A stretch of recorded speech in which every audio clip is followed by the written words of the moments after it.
POCSO കേസിൽ പ്രതിക്ക് 20 വർഷം കഠിന തടവും 1,20,000 രൂപ പിഴയും ശിക്ഷ വിധിച്ചു.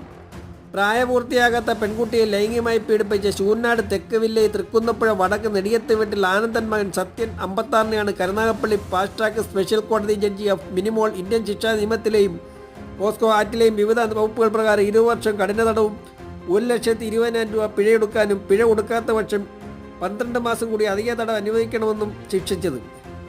ചൂരനാട് പോലീസ് രജിസ്റ്റർ ചെയ്ത കേസിൽ അന്വേഷണം നടത്തിയത് ഇൻസ്പെക്ടർമാരായ ജോസഫ് ലിയോൺ, സുധീഷ് കുമാർ എന്നിവരാണ്. പ്രോസിക്യൂഷൻ ഭാഗത്ത് നിന്ന് 17 സാക്ഷികളെ വിസ്തരിച്ചിട്ടുള്ളതും 21 രേഖകൾ കോടതിയിൽ മുമ്പായി ഹാജരാക്കിയിട്ടുള്ളതുമാണ്.